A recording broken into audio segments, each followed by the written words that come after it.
Hello, I'm Mr. 23 and today I'm going to teach you how to create this Inception perspective photo manipulation by using this photo, and by the end of the tutorial you'll learn how to create this lovely Lemur photo manipulation.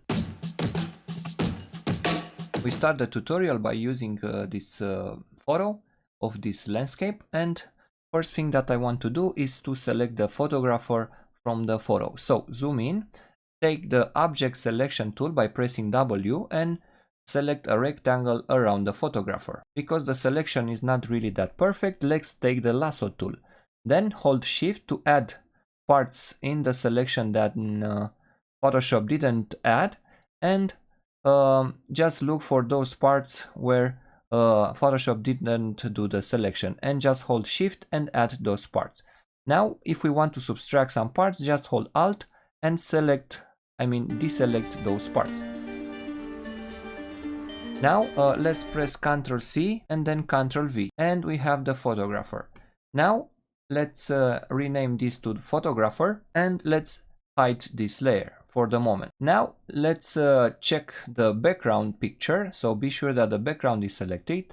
Take the rectangle marquee tool and let's select a rectangle. I think something like that. Let's move it a bit down, and now press Ctrl C and then Ctrl V to paste the selection. On this new layer that we selected, press Ctrl T again. Then right click and choose the perspective. Then hold Alt and drag the left corner to the right until you are doing a 90-degree angle on those lines of the road. I think something like that. Now let's hide the photographer from the picture. So take the patch tool and select him, and just move this selection a bit to the left. And I think you can play around more if you want, but I think now it looks good. Now take the clone stamp tool. So press Alt, select an area from the line, and then go a bit to the bottom and start to paint. And we copy that area to the bottom also. Now let's crop the image and take the crop tool or press the letter C, and the ratio I usually use 4:5 because I mostly post my work on the Instagram account. So drag the corners and let's select an area from the picture. I think something like that, and when you're done just double click. Now it starts to look better, and let's add some shadows. So let's create a new layer and hold Alt and clip this new layer inside this bottom layer. I mean this one. Alright, now let's call this one shadow. Take the brush tool and set the blending mode to multiply. And be sure that the flow is really low, between 4 and 10%. Alright, now we can start to paint, slowly paint here on the bottom, and a bit on the grass also, but the most important shadow is on the road. So just slowly paint. Don't worry if you use it too much, because we're gonna change the opacity now. So change the opacity to something like 40%, and this is the bigger shadow. Now I want to add another shadow, so let's create a new layer. Let's call it shadow 2 and clip it by using the Alt key and click between the layers. Now again take the brush tool and paint only on the road part. Now take the eraser tool by pressing the letter E and just slowly erase some part of the shadow. Let's erase a bit the bottom shadow where it intersects the grass.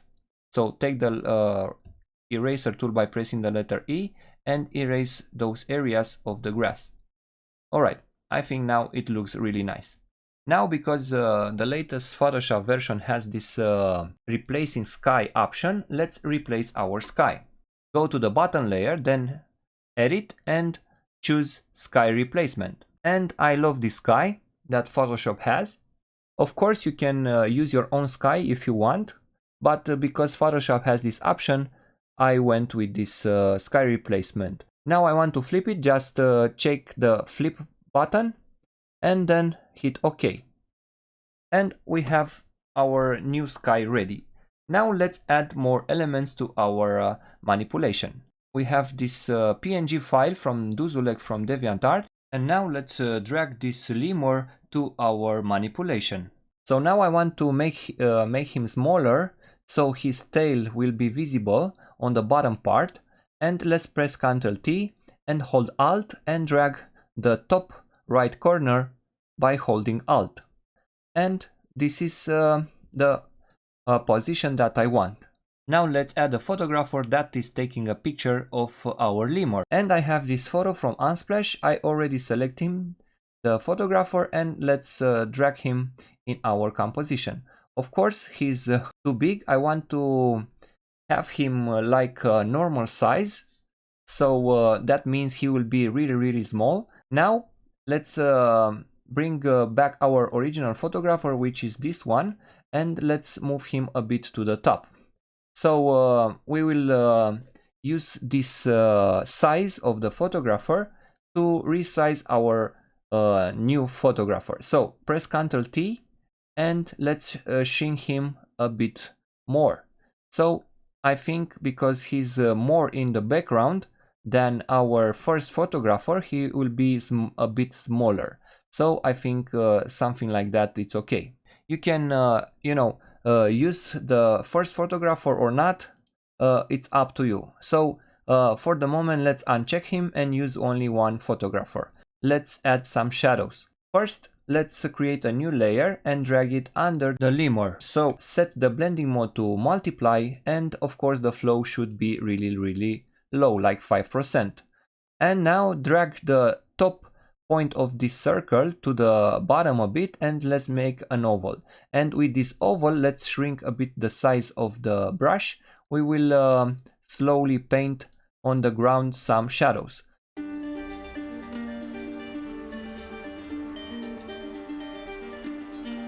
And now I'm continuing with this shadow, but I'm using the normal soft brush, and I will go and create a shadow on this bottom part.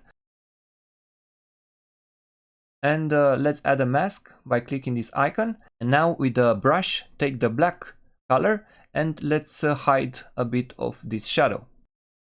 Now let's continue to draw the shadow of this lemur. I'm holding Ctrl and I'm clicking on the lemur's icon. And now I'm creating a new layer and I'm filling it with black. Then I'm dragging this layer and I'm pressing Ctrl T and then right click and flip it vertically. And now I'm going to drag this shadow, something like that. Let's add a mask, and with the black color selected, with the brush selected also, let's increase the flow. I'm going to hide this part. And now let's decrease the flow again, and I'm going to paint on the bottom part to hide the most part of this shadow. Now select again the layer with the shadow. Now let's convert this shadow by right click on it and convert it to a smart object. And now go to filter, blur, Gaussian blur, and let's set a smaller radius, something like 4%, and I think we're done.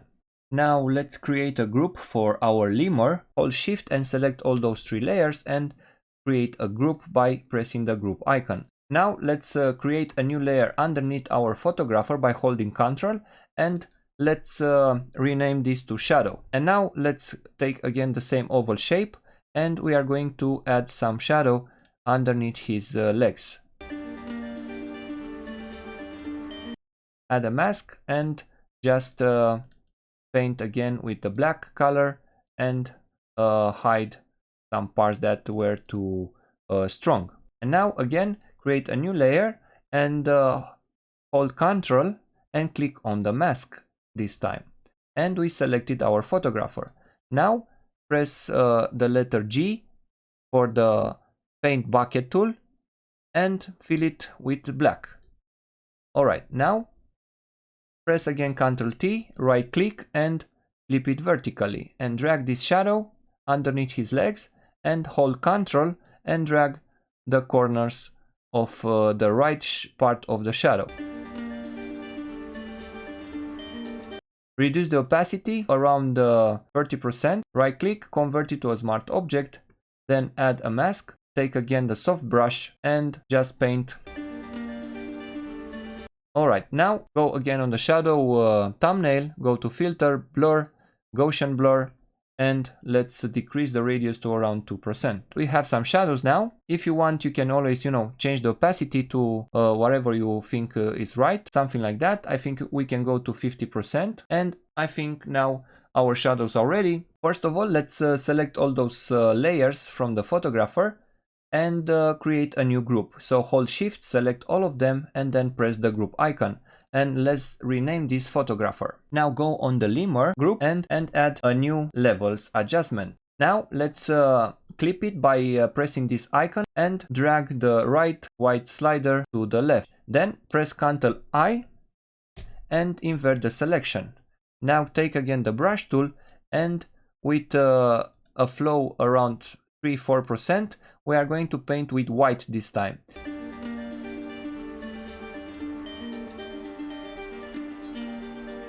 Then switch to the black color, and I think on the face we should have his face and the eyes more visible.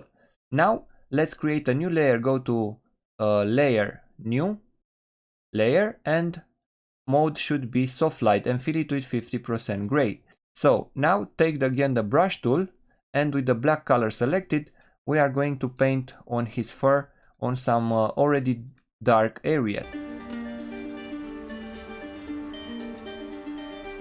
Okay, now I think our levels adjustments is too strong. Let's increase a bit the lights. So we are going to drag to the right this slider again. And I think now it looks really nice. Let's take care of the photographer in the same way. Go to the photographer group and let's add a new levels adjustment layer. Clip it by pressing this icon and let's drag more this slider to the left, and then press Ctrl I to invert it, and with the brush selected and the white color, let's paint on those parts where he should be more darkened. Alright, now let's do the same thing. Go to layer, new layer, and the mode should be set to soft light and fill it with 50% gray, and clip this by holding Alt.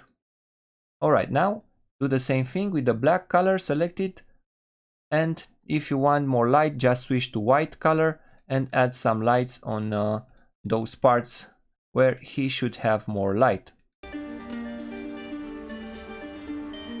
Let's group all the background layers into one group. So shift and select all of them, and let's rename this to background. So now let's go to the top group, this photographer, and press Ctrl Shift and I.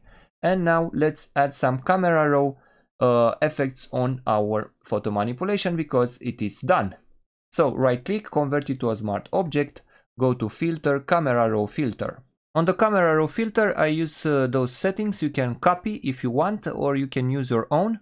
Very important, I use the detail for the sharpening of the image, and also usually I use the grain and vignetting because grain is really matching all the layers and the images that you use in one composition with this sand look. If you zoom, you can see the sand look of the image and makes everything looks better. So this is our tutorial for today. Usually I spend like 10 times more when I'm making a photo manipulation because there are a lot of details. But when I make a tutorial, I cannot really make a 5 or 6 hour tutorial because nobody will watch it until the end. So for example, on this one, I worked like, I don't know, like around 8 hours. And imagine making a tutorial, and of course it will take like more than 8 hours because I have to explain all the steps. So if you like this tutorial, you can, you know, spend more time with it, add more things, add more effects, you know, you can add anything that runs through your imagination. So usually people want really fast results, but if you want to create something like this one, you have to spend more than, you know, 10 or 20 minutes like you see in some tutorials. And I don't really like to make speed arts, because usually people don't really understand everything that happens there. It's just like me showing my skills. But my goal with this YouTube channel is to help you create your own photo manipulations, because this is just a hobby for me and I like to share my experience with you. So if you like my video for today, please comment down below, and also please subscribe to this channel if you haven't done it already, and also check my Instagram account, because I have a lot of content there and we can chat about the tutorials and I can answer your questions. Thank you so much for watching this tutorial. See you next time.